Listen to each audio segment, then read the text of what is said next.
Ayan, alright mga idol, at andito naman po tayo ngayon sa kuprasan kasi tapos na po ang palayan. Tapos na pong pagtanim sa palayan at andito na po tayo sa kuprasan. Ipapakita ko na po sa inyo ang aming hanap buhay dito mga idol. At dyan lang muna kayo. Ayan, at palapit na po tayo dito sa isang nagbubunot ng nyug. Walang iba kundi si Kuya Ran. Tayo magkupras. Yun, nagbabanat po siya ng buto para may pira. Banat tayo ng buto para mabuhay. Yun.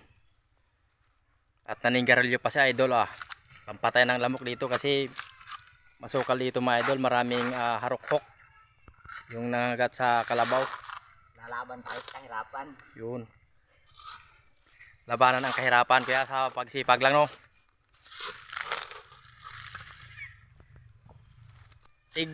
Tigpilang bunot. Ang piraso kuya sa lapi.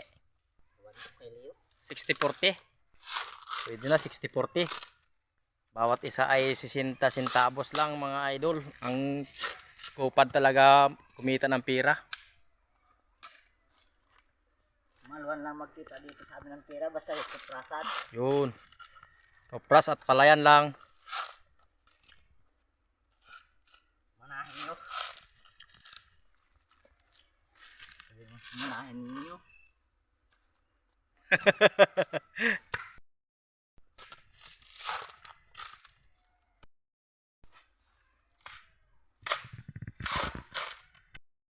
At ang isa po na player natin na tagakyat ay nagpapahinga. May mga akyatin pa dyan siya mga idol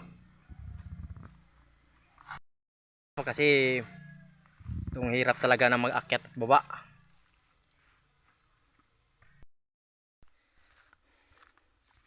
At dito tayo mga idol, palapit na po tayo sa isang mananaka ng nyug.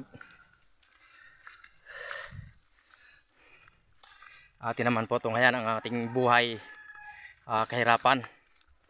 Buhay ng mahirap. Ito po ang Kopras King. At nabutan natin dito na nagtutumpok ng nyug.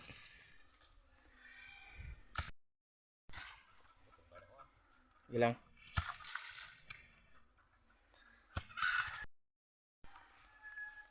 Yan ang ating model. Balik saka naman po ng nyug kasi tapos ng sa palayan. Tapos na po sa trabaho sa lanasan mga idol, kaya dito naman sa kanyugan.